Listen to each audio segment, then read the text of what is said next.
ये फ्लेविन, ये vitamin B 2, ये FADH2, ये आपने याद रखने। और इनके नंबर ऑफ इलेक्ट्रॉन के एमसीक्यूज आएंगे। प्लांट्स में NADH की जगह क्या मौजूद होता है? NADPH होता है।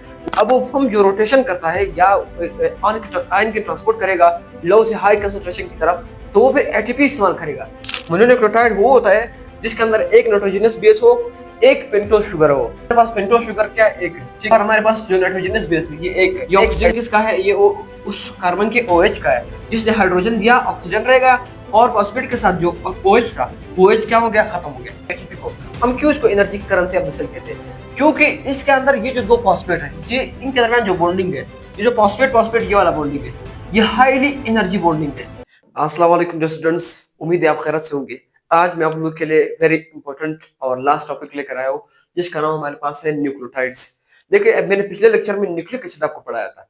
आपने न्यूक्लिक एसिड को समझकर अब आपने न्यूक्लियोटाइड को समझना है, क्योंकि इससे भी एंट्री पॉइंट के हवाले से और एफएससी स्टूडेंट के एग्जाम में भी जो है बहुत अच्छे क्वेश्चन आते हैं। वो मैं सारे आप लोग को यहाँ पर समझाऊंगा। इसमें हम सबसे पहले मोनोन्यूक्लियोटाइड्स को समझाऊंगा इस डायग्राम के जरिए, फिर डाइन्यूक्लियोटाइड का डायग्राम बना करके फिर पॉलीन्यूक्लियोटाइड को समझाऊंगा। ये तीन हमारे पास आज के जो है टॉपिक्स है। हम इन सब को जो है बहुत एक इजी तरीके से समझेंगे, ठीक है। तो चलो शुरू करते हैं। यहाँ पर आप देख ले, ये जो मोनोन्यूक्लियोटाइड है, न्यूक्लियोटाइड मैंने समझाया था आपको। सबसे पहले देख ले, ये देखिए मोनोन्यूक्लियोटाइड यानी एक न्यूक्लियोटाइड। एक न्यूक्लियोटाइड को हम मोनोन्यूक्लियोटाइड कहते हैं। इसका मतलब क्या हुआ? मैंने आपको बताया था कि न्यूक्लियोटाइड जो है किस तरह बनता है। मैंने आपको इस तरह बताया था। मैंने आपको डायग्राम में समझाया था कि जब भी हमारे पास क्या हो जाए, शुगर। मैंने न्यूक्लिक एसिड में समझाया था कि जब शुगर किसके साथ मिल जाए? नाइट्रोजनियस बेस के साथ। जब शुगर नाइट्रोजनियस बेस के साथ मिला, फिर हमारे पास क्या बना? न्यूक्लियोसाइड बना। क्या बना? न्यूक्लियोसाइड। यहाँ पर मैं लिख रहा हूं न्यूक्लियोसाइड बना। अब यही न्यूक्लियोसाइड जब हमारे पास किसके साथ मिलेगा? किसके साथ मिलेगा हमारे पास? जब ये फॉस्फेट के साथ मिलेगा, फॉस्फेट के साथ जब मिलेगा, फॉस्फेट के साथ जब मिलेगा, यहाँ पर मैं लिख रहा हूं, तो फिर क्या बनेगा हमारे पास? न्यूक्लियोटाइड बनेगा। यहाँ पर मैं लिख रहा हूं न्यूक्लियोटाइड बनेगा, ठीक है। ये हमारे पास हो गए न्यूक्लियोटाइड। अब इसी न्यूक्लियोटाइड को हम अभी यहाँ पर पढ़ने वाले हैं कि मोनोन्यूक्लियोटाइड क्या होता है। मोनोन्यूक्लियोटाइड वो होता है जिसके अंदर एक नाइट्रोजनस बेस हो, एक पेंटोज शुगर हो। क्या मैंने बताया? मैंने क्या कहा? अगर आपने मोनोन्यूक्लियोटाइड को पहचानना है, आपने दो चीजों को देखना है। सबसे पहले किसको देखना है? मैंने यहाँ पर क्या लिखूंगा? शुगर, और जो है शुगर प्लस नाइट्रोजनियस बेस हमारे पास, चाहे जो भी वो हो, उन चारों पांचों में से वो उनके नंबर क्या होना चाहिए? 1 होना चाहिए। 1 होना चाहिए। क्या अगर इनका नंबर 1 होगा हमेशा, वो हमारे पास मोनोन्यूक्लियोटाइड है। जैसे मैं यहाँ पर आपको दिखाता हूँ, ये देख ले। यहाँ पर हमारे पास पेंटोज शुगर क्या एक है, ठीक है। ये क्या हमारे पास? एक शुगर है। यहाँ पर हमारे पास जो नाइट्रोजनस बेस है ये एक है, एक एडेनिन हमारे पास है, एक हमारे पास जो शुगर है, ठीक है। ये मैंने आपको जो है बताना बताना था। देखिए, हमारे पास ये भी एक है, ये हमारे पास ये भी एक है। तो इसको हम मैं क्या कहूंगा? मोनोन्यूक्लियोटाइड कहूंगा। अब मोनोन्यूक्लियोटाइड के स्ट्रक्चर में कुछ हम जो है कुछ एडिशन करेंगे, ताकि हम उसे जो है कुछ और भी जो है कंपाउंड्स बना सके। जैसे मेरे पास जो है ATP है, जैसे मेरे पास साइक्लिक AMP है, इसी तरह मेरे पास साइक्लिक GMP है।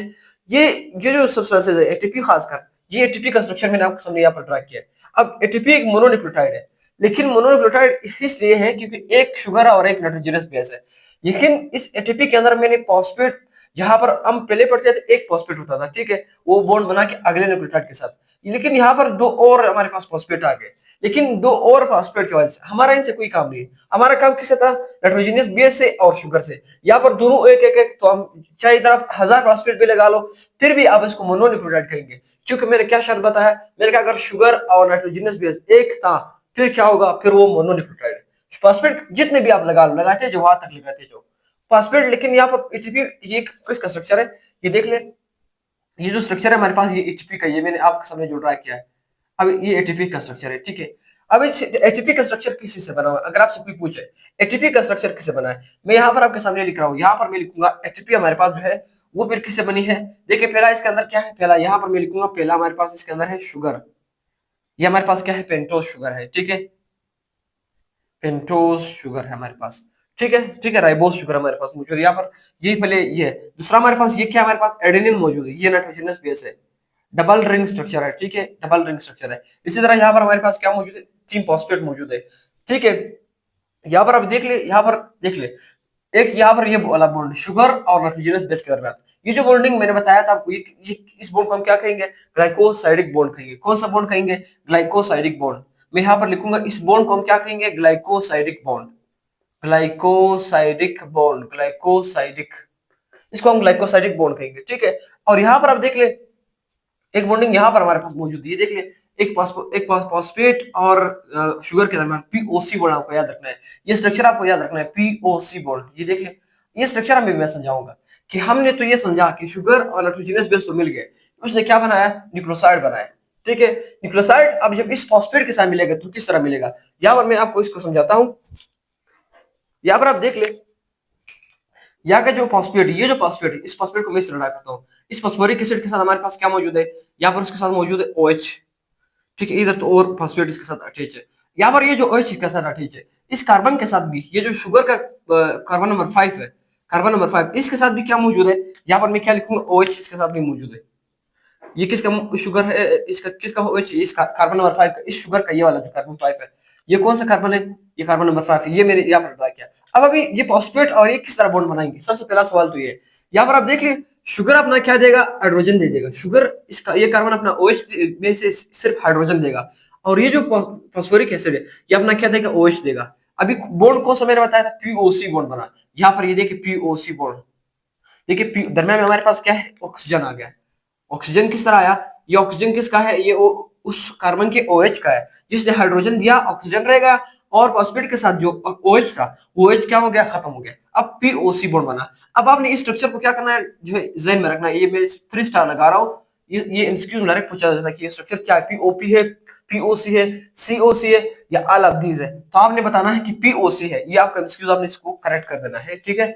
और इसके अलावा यहाँ पर दो और भी बने हैं, ठीक। एटीपी को ना, एटीपी को हम क्यों इसको energy currency of the cell कहते हैं, क्योंकि इसके अंदर ये जो दो फॉस्फेट है, ये इनके दरमियान जो बॉन्डिंग है, ये जो फॉस्फेट फॉस्फेट ये वाला बॉन्डिंग है, ये हाईली एनर्जी बॉन्डिंग है।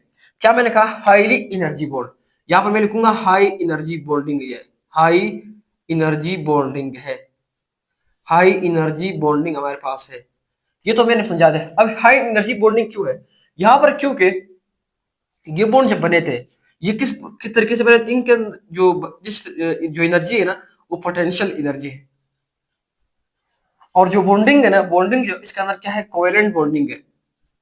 कोवेलेंट बॉन्डिंग की वजह से ये क्या है, हाईली एनर्जेटिक बॉन्ड, जब ये आप इसको तोड़ोगे तो हमारे पास हम कहते हैं एटीपी एनर्जी रिलीज कर देता है। ये तो ये वाले दो बॉन्डिंग, ये एमसीक्यू में पूछा जाता है कि कौन से कितने फॉस्फेट है जिनके बॉन्डिंग तोड़ने से आप एनर्जी रिलीज करवाएंगे, आपने बताना कि two highly energetic phosphate are present, two highly energetic, मैं यहाँ पर लिखूंगा टू, यहाँ पर कितने फॉस्फेट है, मैं यहाँ पर लिखूंगा टू फॉस्फेट्स जो हाईली एनर्जेटिक है, टू फॉस्फेट्स, मैं यहाँ पर लिखूंगा टू फॉस्फेट्स हमारे पास क्या है, हाईली एनर्जेटिक है, हाईली एनर्जेटिक, यहाँ पर मैं क्या लिख रहा हूँ, हाईली एनर्जेटिक हमारे पास, ये पॉइंट्स आपने याद रखने हैं, हाईली एनर्जेटिक, दो फॉस्फेट है जो हाईली एनर्जेटिक हमारे पास, ये तो हो गया।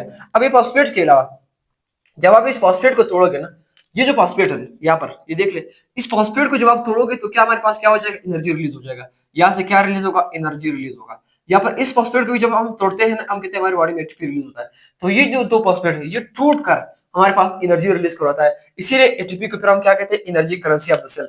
यहाँ पर मैं क्या लिखता हूँ, हम क्या कहते हैं, हम कहते हैं एनर्जी करेंसी, ये इन दो फॉस्फेट की वजह से, इन दो फॉस्फेट की वजह से यहाँ पर मैं कहता हूँ energy currency of the cell, energy currency of cell हम इसको कहते हैं, ये लफ्ज मैंने यहाँ पर लिखा, ये आपको पता होना चाहिए। लेकिन इस मोनोन्यूक्लियोटाइड के अंदर, ठीक है, ये मैंने शुगर नाइट्रोजनस बेस न्यूक्लियोसाइड बना, फिर फॉस्फेट मिला, फिर हमारे पास न्यूक्लियोटाइड बना, ये बॉन्डिंग इसके अंदर था, ये चीजें थी, ठीक है, मैंने समझाई। लेकिन एक और पॉइंट यहाँ पर याद रखना कि अगर आपसे कोई पूछे कि एटीपी फॉर्मेशन में ये जो फॉस्फेट मिले थे, ये किस प्रोसेस के जरिए मिले थे, ये कंडेंसेशन प्रोसेस के जरिए मिले थे। कंडेंसेशन मैंने पूरा लेक्चर इस पर दिया है कि जब वाटर रिलीज हो जाए और दो कंपाउंड या दो जो सब्सटेंस वो मिल जाए, फिर हमारे पास जो है क्या होता है, कंडेंसेशन होता है, फिर वाटर रिलीज हो जाता है, यहाँ से क्या जाता है, चला जाता है, और दो सब्सटेंसेस क्या हो जाते हैं, मिल जाते हैं। तो यहाँ पर मैं लिखता हूँ कि फॉस्फेट जो कंबाइन हुए वो किस प्रोसेस के जरिए कंबाइन हुए, यहाँ पर मैं लिखूंगा किस प्रोसेस के जरिए कंबाइन हुए, यहाँ पर मैं लिखूंगा कंडेंसेशन प्रोसेस के जरिए, कंडेंसेशन प्रोसेस के जरिए ये फॉस्फेट इस शुगर के साथ मिले हुए, ठीक है। मैं क्या कहूंगा, यहाँ पर देख ले, ये देख, क्योंकि मैंने यहाँ पर आपको बताया भी कि यहाँ का जो OH था, यहाँ का H था, इन लोगों ने क्या H2O रिलीज नहीं किया, यहाँ पर भी H2O रिलीज हुआ, यहाँ पर भी H2O रिलीज होगा, ठीक है। कंडेंसेशन प्रोसेस यहाँ पर मैं लिखूं, और यहाँ पर कितने H2O रिलीज होंगे टोटल, याद रखना यहाँ पर 4 H2O रिलीज होंगे, 4 H2O रिलीजेस, ये वैल्यू आपने जो है क्या करना है, याद रखना है कि हमारे पास इस कंडेंसेशन, इस एटीपी फॉर्मेशन में कंप्लीटली 4H2O मॉलिक्यूल क्या जो है रिलीज होंगे, ठीक है, और जो है वो मिल जाएंगे आपस में। ये तो ये मैंने आपको इस हवाले से स्ट्रक्चर समझाई। और एक और बात याद रखना कि इस मोनोन्यूक्लियोटाइड के अंदर कुछ और भी एग्जांपल्स मैं आपको यहाँ पर लिखवाता हूँ, आपको याद रखने चाहिए, क्योंकि वो एमसीक्यूज में इस तरह पूछते हैं कि which of the following is not mononucleotide. आपको एनएडी भी देंगे, एफएडी भी देंगे, ठीक है, साइक्लिक एमपी भी देंगे, तो एटीपी भी देंगे, फिर आप किसको जो है लगाएंगे। तो आपने इसको याद रखना है। मैं एक इंपॉर्टेंट एग्जांपल यहाँ पर लिखवा रहा हूँ, मैं यहाँ पर लिखूंगा। पहला हमारे पास क्या है इसमें, जो इस मोनोन्यूक्लियोटाइड के अंदर आएगा, ठीक है, वो हमारे पास है साइक्लिक एमपी, CAMP मैंने लिखा, ठीक है, साइक्लिक एएमपी। इसी तरह मैंने लिखा GMP, ठीक है, ये मैंने कहा साइक्लिक एडेनोसिन मोनोफॉस्फेट या गवानोसिन मोनोफॉस्फेट, ठीक है। और यहाँ पर मैं लिखूंगा, ठीक है, एटीपी खुद लिखूंगा, एडेनोसिन ट्राइफॉस्फेट। ये गवानोसिन मोनोफॉस्फेट है, ये देखिए साइक्लिक एडेनोसिन मोनोफॉस्फेट है, ये एडेनोसिन ट्राइफॉस्फेट। ये तीन वो एग्जांपल्स है जो किसके अंदर आते हैं, मोनोन्यूक्लियोटाइड के अंदर है। मोनोन्यूक्लियोटाइड के लिए दो शब्द बताए, नंबर ऑफ शुगर और नंबर ऑफ नाइट्रोजनस बेसिस क्या होंगे, एक। इस चीजों से आपने क्या है, इस स्ट्रक्चर को क्या करना है, समझ लेना है। एटीपी में ना खुजा है, यहाँ पर देख ये जो एनर्जी रिलीज हुआ, अब ये एनर्जी कहाँ कहाँ पर इस्तेमाल होगा, मैं यहाँ पर आप लोग लिखवा रहा हूँ। यहाँ पर जो एनर्जी कुछ फंक्शन में इस्तेमाल होगा, सबसे पहले मैं यहाँ पर लिखूंगा कि एक्टिव ट्रांसपोर्ट में इस्तेमाल होगा। एक्टिव ट्रांसपोर्ट का मतलब क्या है, हमारे सेल में जो पंप्स होते हैं, सेल के मेम्ब्रेन में जो क्या जो पंप्स होते हैं, ठीक है, जो पंप्स हमारे पास, उनको एनर्जी की जरूरत है। मैंने कहा था आपको कि हमारे पास कुछ पोलर सब्सटेंसेस है, कुछ दूसरे सब्सटेंसेस है ना, जो कुछ आयंस, चार्ज आयंस, जिनको जो है सेल मेम्ब्रेन वैसे जो फ्री में नहीं छोड़ सकता है, उनके लिए हमारे पास प्लांट्स में ट्रांसपोर्ट में भी यही इस्तेमाल हो रहा है कि वहां पर हमारे पास पंप की जरूरत होती है। अब वो पंप जो रोटेशन करता है या आयन के ट्रांसपोर्ट करेगा लो से हाई कंसंट्रेशन की तरफ, तो वो फिर एटीपी इस्तेमाल करेगा। ये एक सेल का कॉमन फंक्शन है। तो इस कॉमन फंक्शन के लिए हर सेल क्या इस्तेमाल करता है, एक एटीपी इस्तेमाल करता है। यहाँ पर मैं क्या लिखता हूँ, एटीपी इस्तेमाल करेगा, मैं एटीपी लिखूंगा, ठीक है। दूसरा फंक्शन क्या है, हमारा जो मसल कंट्रक्शन है, इस मसल कंट्रक्शन के लिए किसकी जरूरत है, ये भी एटीपी की जरूरत है। यहाँ पर मैं क्या लिखूंगा, एटीपी क्या किसके लिए, मसल कंट्रक्शन के लिए। मैं यहाँ पर लिखूंगा मसल कंट्रक्शन के लिए, मैं क्या लिखूंगा, मसल्स कंस्ट्रक्शन के लिए यहाँ पर जरूरत है।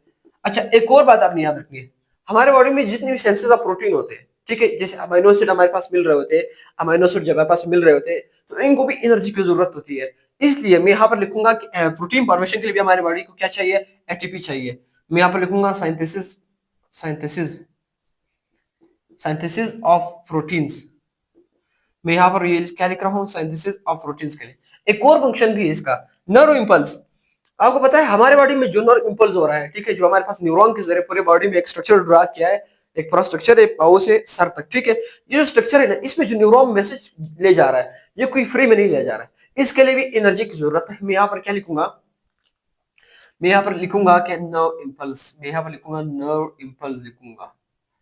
नर्व इम्पल्स हमारे पास, नर्व इम्पल्स के लिए हमारे पास किसकी जरूरत है, देखिए यहाँ पर न्यूरॉन को किसकी जरूरत है, भी एटीपी की जरूरत है, ठीक है। ये हमारे पास न्यूरॉन के फंक्शन हो गए। अब मैं बढ़ता हूँ डाइन्यूक्लियोटाइड की तरफ। देख ले डाइन्यूक्लियोटाइड का सबसे पहले मैं आपके सामने क्या स्ट्रक्चर ड्रा करता हूँ। तो हम अभी जो है डाइन्यूक्लियोटाइड को पढ़ेंगे, जो बहुत इंटरेस्टिंग है। ये मैंने आपके सामने डाइन्यूक्लियोटाइड का क्या किया, एक स्ट्रक्चर ड्रा किया। अब मैं आपको ये स्ट्रक्चर समझाऊंगा कि ये स्ट्रक्चर हमारे पास किस तरह बना, इसका जो है हमारे पास क्या मैकेनिज्म है, ठीक है। तो सबसे पहले मैं शुरू करता हूँ डाइन्यूक्लियोटाइड। अच्छा, डाइन्यूक्लियोटाइड से पहले एक और पॉइंट आपको बता दूं मोनोन्यूक्लियोटाइड के हवाले से। ये जो मोनोन्यूक्लियोटाइड है, मोनोन्यूक्लियोटाइड में एक लफ्ज मैंने आपको लिखवाया था कि साइक्लिक एएमपी, साइक्लिक एमपी मैं यहाँ पर लिखूंगा साइक्लिक एमपी। ये जो साइक्लिक साइक्लिक एमपी हमारे पास जो है, ये हमारे पास बतौर ट्रांसपोर्ट की तरह काम करता है। जब हमारे पास क्या हो जाए, जब हमारे पास यहाँ पर मैं लिखता हूँ, जब हमारे पास प्रोटोनिशियस, देखिए प्रोटीनिशियस, वो हार्मोन जो प्रोटीन से बने हैं, प्रोटीन वो हार्मोन की जो किससे बने हैं, प्रोटीन से बने। ये जो हार्मोन इस टाइप के जब ये सेल के ऊपर आएंगे, सेल के रिसेप्टर के ऊपर आएंगे, तो सेल इनको डायरेक्ट इनसाइड नहीं छोड़ेगा। जैसे लिपिड वाले हार्मोन को हम आगे पढ़ेंगे कि उनको सेल डायरेक्ट अंदर छोड़ देता है, लेकिन जो प्रोटीन वाले हार्मोन है उनको रोक देता है। उनके लिए फिर एटीपी जो है वो साइक्लिक एएमपी में कन्वर्ट हो जाता है। वो साइक्लिक एएमपी अंदर जाकर क्या करता है, एक इंपल्स ले जाता है कि भाई प्रोटीन सब आया है, इनको आपने छोड़ना है या नहीं छोड़ना है। तो साइक्लिक एएमपी का काम क्या है, बतौर एक ट्रांसमीटर है, एक रिसेप्टर है, कि वो खबर देता है सेल को कि प्रोटीन वाला हार्मोन आया है। तो यहाँ पर मैं क्या लिखूंगा, यहाँ पर मैं लिखूंगा प्रोटीनिशियस हार्मोन है, जो क्या करता है, इंपल्सिस करता है, किसको, इंपल्सिस, क्या करता है, इंपल्सिस टू सेल, ठीक है, as a secondary messenger, as a secondary messenger. Secondary messenger का मतलब ये है कि दोबारा सेल को दूसरा वाला ही जो है क्या पैगाम देता है सेल को। एक तो पहला एटीपी था सेल के, ठीक है, मेमोरी में, लेकिन ये जो एटीपी था साइक्लिक एमपी में कन्वर्ट हुआ, ये बतौर सेकेंडरी मैसेंजर। एटीपी क्या था, जो जो प्रोटीनेशियस हार्मोन आए थे वो प्राइमरी मैसेंजर था। इसके बाद जो अगला जनरेट हुआ वो साइक्लिक एमपी एटीपी से बना, ठीक है। साइक्लिक एमपी जो है वो सेकेंडरी मैसेंजर बना। एज अ सेकेंडरी मैसेंजर में यहाँ पर लिखूंगा सेकेंडरी मैसेंजर, ठीक है। यहाँ पर मैं क्या लिख रहा हूँ, सेकेंडरी मैसेंजर। ये तो मैंने साइक्लिक एमपी भी समझा दिया। अब मैं आता हूँ डाइन्यूक्लियोटाइड की तरफ। डाइन्यूक्लियोटाइड में आप देख ले, मैं डाइन्यूक्लियोटाइड के लफ्ज को आप देख ले। इसको पहले, सबसे पहले आप चीजों को जब समझते हो तो बेसिक को भी देखा करो।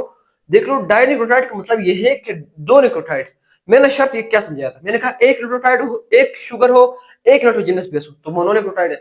डाइन्यूक्लियोटाइड का मतलब ये है कि दो शुगर आ गए और दो नाइट्रोजनस बेस आ गए, और वो जो भी हो फिर हम उसको डाइन्यूक्लियोटाइड कहेंगे। मैं यहाँ पर लिखता हूँ, मैं क्या लिखता हूँ, मैं कहता हूँ जब हमारे पास क्या हो, लिखता हूँ हमारे पास क्या हो, जब हमारे पास दो शुगर आ जाए और दूसरा क्या आ जाए, और प्लस और क्या आ जाए, नाइट्रोजनस बेस भी दो हो, फिर हम उसको क्या कहेंगे, डाई न्यूक्लियोटाइड्स कहेंगे।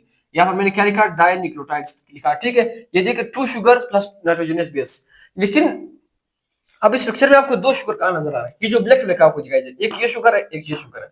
दो नाइट्रोजनस बेस किधर है, ये जो ग्रीन ग्रीन है, एक ये वाला है एक ये वाला है, ठीक है।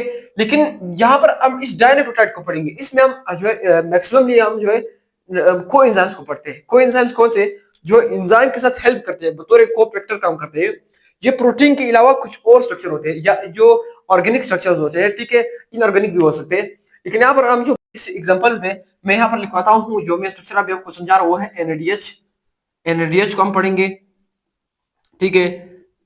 एफएडीएच2 को पढ़ेंगे, ठीक है। इसी तरह मैं आपको एक और स्ट्रक्चर भी समझाऊंगा, एनएडीपीएच, ठीक है। एनएडीपीएच कहाँ से आया है, एनएडीपीएच, ठीक है। ये जो तीन स्ट्रक्चर्स हैं, इन तीनों को हम यहाँ पर डाइन्यूक्लियोटाइड में पढ़ेंगे, ठीक है। NADH, FADH2, एनएडीपीएच2। लेकिन जो सबसे पहले मैं यहाँ पर समझाऊंगा आपको अभी, वो है ये एनएडीएच। एनएडीएच ये वाला स्ट्रक्चर है। देखिए एन का मतलब क्या है, एन का मतलब यहाँ पर मैं लिखवाता हूँ। एन का मतलब ये, एन का मतलब है nicotine, nicotine amide adenine, adenine dinucleotide, dinucleotide, ये इसका नाम है। देखो nicotine amide adenine dinucleotide. Dinucleotide का मतलब यहाँ पर देख ले। अब इस एनएडीएच के अंदर आप देख ले, पहला हमारे पास जो शुगर है क्या है, एक शुगर, ठीक है, पेंटोस शुगर एक दो। यहाँ पर जो नाइट्रोजनस बेस है, यहाँ पर जो नाइट्रोजनस बेस एक के साथ है, वो हमारे पास है अमाइड जो नाइट्रोजनस बेस है, ठीक है, निकोटीन अमाइड। अमाइड वाला जो नाइट्रोजनस बेस इसके साथ मौजूद है। और ये जो दूसरा वाला है, ये हमारे पास कौन है, ये हमारे पास एडेनिन वाला है, ठीक। मैंने क्या लिखा, देखो एक हमारे पास क्या है, अमाइड, एक हमारे पास अमाइड वाला, एक एडेनिन है, पहला दूसरा। अब देखिए पहला हमारे पास अमाइड वाला, जहां पर अमाइड ग्रुप मौजूद है, कार्बन डबल बॉन्ड ऑक्सीजन और NH2, इस ग्रुप को अमाइड कहते हैं। तो हमारे पास जो नाइट्रोजनस बेस यहाँ पर मौजूद है वो अमाइड वाला नाइट्रोजनस बेस है। लेकिन यहाँ पर जो मौजूद है, मैंने कहा एडेनिन, एडेनिन का मतलब ये कि एडेनिन यहाँ पर मौजूद है। ये कौन है, ये हमारे पास क्या है, एडेनिन, एडेनिन वाला है। और ये हमारे पास खुद क्या है, ये हमारे पास जो है अमाइड, अमाइड नाइट्रोजनस बेस है। तो दो नाइट्रोजनस बेस हो गए, तो इसलिए डाइन्यूक्लियोटाइड हो गए। अब देख लिए दो, इस लफ्ज से डाइन्यूक्लियोटाइड, डाइन्यूक्लियोटाइड तो हो गए, दो दो हमारे पास मौजूद है, और शर्त पूरी हो रही है। यहाँ पर एक और देख लिए। अब इसको निकोटीन आपने क्यों कहा, निकोटीन, क्योंकि ये जो एनएडीएच है, ये बतौर कोफैक्टर, बतौर को एंजाइम काम करता है, को एंजाइम। ये कहाँ से आया है, ये निकोटिनिक एसिड से आया है, जो एक किस्म का हमारे पास विटामिन B3 से निकला है। मैं यहाँ पर क्या लिखूंगा, नियासिन। देख ले, ये निकोटिन किस लिए कहते हैं, मैं यहाँ पर लिखूंगा क्योंकि ये डेराइव्ड है, कहाँ से बना है, मैं यहाँ पर लिखूंगा डेराइव्ड, डेराइव्ड फ्रॉम कहाँ से, nicotinic acid, nicotinic acid, nicotinic acid से निकला है।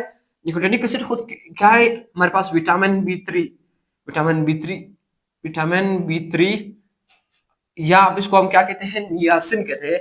मैं यहाँ पर क्या लिखूंगा, नियासिन, नियासिन। ये नाम आपने जो है याद रखने, एमसीक्यू में वेरी इंपॉर्टेंट है, ये आपको याद रखना चाहिए। डेराइव्ड फ्रॉम निकोटिनिक एसिड, और इसको हम क्या कहते हैं, नेचर इसका क्या है, विटामिन B3 का है, और नियासिन इसका नाम भी है दूसरा, ठीक है। ये देखिए चार नाम मैंने लिखवा दिए, 1 2 3 और निकोटिन भी है। ये चार नाम आपने याद रखने, आपके फिंगर टिप्स पर होने चाहिए। ये तो हो गई ये बात। अब ये जो एनएडीएच है ना, इसका स्ट्रक्चर में यहाँ पर दो बॉन्डिंग हमारे पास, ये देख ले, पीओपी बॉन्ड मैंने समझाया। अब इस पीओपी बॉन्ड को आप देख ले, ये पीओपी बॉन्ड किस तरह बना? पहला सवाल तो ये। यहाँ पर जब एक न्यूक्लियोटाइड अलग था, दूसरा अलग था, अमाइड वाला अलग था, एडेनिन अलग था। अब इन दोनों ने कहा कि चलो हमें एनएडीएच बनाना है, हमने एक को एंजाइम बनाना है, तो हमने आगे जो है मिलकर काम करना है। पहले मैंने जो न्यूक्लियोटाइड में समझाया था, वहां पर जो बॉन्ड बनता था वो यहाँ का जो है, यहाँ का क्या होता था, यहाँ का एक OH आता था और यहाँ का फॉस्फेट ये वाला जो है इधर आ जाता था। लेकिन यहाँ पर काम बहुत मुख्तलिफ है। यहाँ पर फॉस्फेट फॉस्फेट का बॉन्ड बनेगा, वहां पर जो बॉन्ड बनता था वो फॉस्फेट और कार्बन का था। यहाँ पर फॉस्फेट और फॉस्फेट आपस में जो है क्या है, ट्रांसफरिंग हो रही है। यहाँ पर किस तरह होगा? यहाँ पर देख ला, मैं यहाँ पर लिखूंगा इस फॉस्फेट का जो है, इस फॉस्फेट का अपना क्या है, यहाँ पर इसका अपना मौजूद है OH। OH यहाँ पर मौजूद है। अब इस फॉस्फेट का क्या है, इस फॉस्फेट का भी ये वाला OH है। ये OH, ये आपको देख, ये OH इसका है, ये इस फॉस्फेट का है। तो अब इन दोनों ने मिलकर क्या करना है, इन दोनों ने मिलकर इस तरह करना है इसको कि यहाँ का क्या क्या होगा, यहाँ पर यहाँ का जो OH है, ये फॉस्फेट अपना OH दे देगा, लेकिन ये फॉस्फेट अपना H दे देगा। तो यहाँ का वहां का OH खत्म हो गया, H2O रिलीज हो गया। यहाँ का क्या H सिर्फ खत्म हो गया, तो क्या हुआ? यहाँ पर आप देख ले इस बॉन्डिंग को, यहाँ पर आप बॉन्डिंग को देख ले, ये हमारे पास क्या बना, हमारे पास POP बॉन्ड बना। अब देख ले ये क्या बना, POP बॉन्ड बना हमारे पास, क्या बना, POP बॉन्ड। ये देखिए POP बॉन्ड हमारे पास बन गया, POP बॉन्ड बना। यहाँ पर एक क्या रिलीज हुआ, मैंने एक और बात आपको समझानी थी। यहाँ पर देख H2O हमारे पास रिलीज हुआ, यहाँ पर मैं क्या लिखता हूँ, H2O रिलीज हुआ। क्या रिलीज हुआ? H2O रिलीज हो गया, H2O रिलीज हो गया, ठीक है। यहाँ पर क्या हुआ, H2O हमारे पास रिलीज हो गया, ठीक है। H2O यहाँ पर एक आपको इसको बात को भी याद रखना है कि कैसे बना। अच्छा, इस बॉन्ड का स्ट्रक्चर मैं आपको समझ यहाँ पर बताता हूँ। इस बॉन्ड का स्ट्रक्चर आपको MCQ में पूछा जा सकता है कि कौन सा बॉन्ड बनता है NADH में, तो आपने बताना है कि POP बॉन्ड बनेगा, ठीक है, POP बॉन्ड, ये हो गया। अच्छा, NADH का खुद फंक्शन क्या है, NADH क्या काम करता है? NADH के वाले से लिख लो, NADH खुद क्या है, एक को एंजाइम है, ठीक है। क्या है, मैं यहाँ पर लिखूंगा को एंजाइम, यहाँ पर देख ले को एंजाइम में लिखूंगा। NADH हमारे पास खुद क्या है, को एंजाइम। यहाँ पर मैंने क्या लिखा, NADH हमारे पास खुद क्या है, एक को एंजाइम है। अब इस को एंजाइम का फंक्शन क्या है, को एंजाइम का फंक्शन क्या है? को एंजाइम का फंक्शन ये कि क्या करे, ट्रांसफर करे, किसका ट्रांसफर करे किस चीज का ट्रांसफर करे। यहाँ पर मैं लिखूंगा इलेक्ट्रॉन्स का और हाइड्रोजन का, किसका, दो चीजों का, एक इलेक्ट्रॉन एक हमारे पास हाइड्रोजन का। यहाँ पर किस तरह होगा, अब एक कोएंजाइम हमारे पास, एक NADH हमारे पास हुआ है, एक NADH कितने इलेक्ट्रॉन को ट्रांसफर करेगा, कहां पर ट्रांसफर करेगा, आपको पता होना चाहिए। आपका जो देख पूरा जो सेलुलर रेस्पिरेशन बायोएनर्जेटिक्स पढ़ेंगे, वहां पर इलेक्ट्रॉन ट्रांसपोर्ट चेन आप देख, वहां पर आप क्रेब्स साइकिल में देखिए, NADH बन रहा है, टूट रहा है, ठीक है। वहां पर जो है आप ऑक्सीडेशन ऑफ फॉरमिक एसिड में पढ़ेंगे कि कैसे NADH हमारे पास, एक NADH हमारे पास 3 ATP देगा। तो वो तो यही NADH है कि वो अपने इलेक्ट्रॉन्स और हाइड्रोजन लेकर या देकर हमारे पास ATP बनाएगा। यहाँ पर मैं क्या लिखूंगा, यहाँ पर क्या बना सकता है, मैं यहाँ पर लिखूंगा कि एक NADH हमारे पास कितना इलेक्ट्रॉन ट्रांसपोर्ट कर सकता है। मैं यहाँ पर लिखूंगा, देखिए यहाँ पर मैं लिखूंगा कि हमारे पास 2 हाइड्रोजन ट्रांसपोर्ट कर सकता है। यहाँ पर मैं देख 2 इलेक्ट्रॉन ट्रांसफर करेगा, ठीक है। 2 इलेक्ट्रॉन दे सकता है, एक हाइड्रोजन दे सकता है। देखिए मैं यहाँ पर लिखूंगा 2 एनर्जेटिक इलेक्ट्रॉन्स और 1 हाइड्रोजन दे सकता है, 1 हाइड्रोजन दे सकता है। किस तरह देगा, यहाँ पर स्ट्रक्चर में आप देख ले, मेरे पास क्या है, मेरे पास एक NADH है, ये क्या है, हमारे पास NADH है। अच्छा, ये हमारे पास किस फॉर्म में है, ये हमारे पास रिड्यूस्ड फॉर्म में है, ठीक है। ये हमारे पास किस फॉर्म में है, रिड्यूस्ड फॉर्म में है। यहाँ पर मैं लिखूंगा रिड्यूस्ड। रिड्यूस का मतलब ये कि इसके पास क्या है, हाइड्रोजन हमारे पास क्या मौजूद है। अब ये मैंने कहा क्या देगा, अपना इलेक्ट्रॉन देगा और हाइड्रोजन देगा। किस तरह भी देख लेना, यहाँ पर देख ले, आगे जाकर ये किस तरह रिएक्शन करता है, देख ले, NAD प्लस बनेगा, NAD प्लस बनेगा। अब NAD के प्लस का मतलब है कि इसका हाइड्रोजन भी चला गया, इलेक्ट्रॉन भी इसने दे दिए।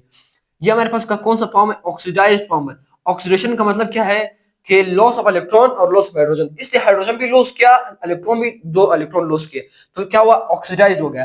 तो ये NADH से NAD बनना हमारे कहां पर, हमारे कहां पर, हमारे रिस्पायरेशन में, कहां पर, रिस्पायरेशन में हमारे पास ये वाला जो स्टेप है, ये किसका है, हमारे पास NADH का है। लेकिन इससे आगे एक और बात याद रखना, एक और हमारे पास टर्म इसमें इस्तेमाल होगा, ये तो होगा इसका फंक्शन, ठीक है। एक और चीज आपने याद रखना, FADH को आप देख ले, एक फ्लेविन एडेनिन डाइन्यूक्लियोटाइड, ये जो FADH2 है, ये भी हमारे पास सेलुलर रेस्पिरेशन में, ये फिर क्या करता है, इसके पास जो है 2 हाइड्रोजन है, ठीक है। यहाँ पर इसके साथ NADH था, 1 हाइड्रोजन था, ये इसके साथ 2 हाइड्रोजन है, तो ये भी ये फिर 2 इलेक्ट्रॉन 2 हाइड्रोजन देगा, यानी 1 हाइड्रोजन ज्यादा देगा NADH के निस्बत। यहाँ पर मैं क्या लिखूंगा, यहाँ पर मैं लिखूंगा FADH। यहाँ पर देख ले, मैं यहाँ पर क्या लिखूंगा, FADH2। अब इस FADH2 का आप देख ले, FADH के साथ कितने, जब ये FAD क्या बनेगा, जब ये FAD बनेगा, यहाँ पर मैं क्या लिखा हूँ, जब इसने क्या दिया, अपने हाइड्रोजन दिए और इलेक्ट्रॉन दिए, फिर किस तरह बना, FAD बना। FAD हमारे पास बनेगा FAD प्लस प्लस, ठीक है। ये जो स्ट्रक्चर इससे बना, तो इसने कितने ट्रांसपोर्ट किए, इसने क्या दिया, इसने हमारे पास 2 इलेक्ट्रॉन दिए और 2 हमारे पास क्या दिए, 2 हमारे पास हाइड्रोजन दिए। क्या दिया हमारे पास, हाइड्रोजन हमारे पास क्या दिए, 2 हाइड्रोजन की ट्रांसपोर्ट की, 2 इलेक्ट्रॉन दिए और 2 हाइड्रोजन इस FADH ने दिए। कहां पर दिए, इसने भी यहाँ पर दिए जहां पर NADH वाला ये काम है, इसने भी रिस्पायरेशन में दिए। ये देखिए मैं एरो खींच रहा हूँ, रिस्पायरेशन में दोनों ने ये काम करना है। फर्क इस इनके नेचर में। अब इसका जो नेचर है, वहां पर वो क्या था, विटामिन B3 था ना, मैंने यहाँ पर क्या लिखवाया था, मैंने कहा था कि हमारे पास जो NADH है, ठीक है, वो हमारे पास क्या है, विटामिन B3 है। लेकिन FADH2 हमारे पास जो है, ये क्या है हमारे पास, ये विटामिन B2 है, विटामिन B2 हमारे पास है, विटामिन B2 है। और इसका जो नेचर है, ये कौन सा नेचर है, ये इसका नाम है, हम इसको कहते हैं फ्लेविन, फ्लेविन, ठीक है। विटामिन B2 का जो दूसरा नाम, इसको हम क्या देंगे, फ्लेविन का नाम देंगे। ये फ्लेविन, ये विटामिन B2, ये FADH2, ये आपने याद रखना है। और इनके नंबर ऑफ इलेक्ट्रॉन के एमसीक्यूज आएंगे, क्वेश्चंस बोर्ड एग्जाम में इसका क्वेश्चन पूछा जाता है कि define the mononucleotide, define the dinucleotide और इट्स टाइप्स। फिर आपने इसको एक्सप्लेन करना है इस डायग्राम के साथ। तो मैं यहाँ पर लॉन्ग भी समझा रहा हूँ, शॉर्ट भी समझा रहा हूँ, एमसीक्यूज भी समझा रहा हूँ कि कैसे एमसीक्यूज यहाँ पर आएंगे, ठीक है। अब ये सारे चीजें क्या हो गए, FADH के वजह से हो गए। एक और चीज मैंने यहाँ पर लिखा था, NADPH, NADPH2 को देख ले, ये हमारे पास फिर प्लांट्स के अंदर मौजूद है। प्लांट्स में NADH की जगह क्या मौजूद होता है, NADPH होता है। वहां पर वो क्या करता है, वो भी वही काम करता है, जैसे इलेक्ट्रॉन देना और हाइड्रोजन देना। क्या मैंने लिखा, मैं यहाँ पर क्या लिखूंगा, मैं यहाँ पर लिखूंगा आपके सामने NADPH2, NADPH2, ठीक है। अब NADPH2 को आप देख ले, ये भी क्या करेगा, ये भी हमारे पास क्या करेगा, ट्रांसफर इलेक्ट्रॉन।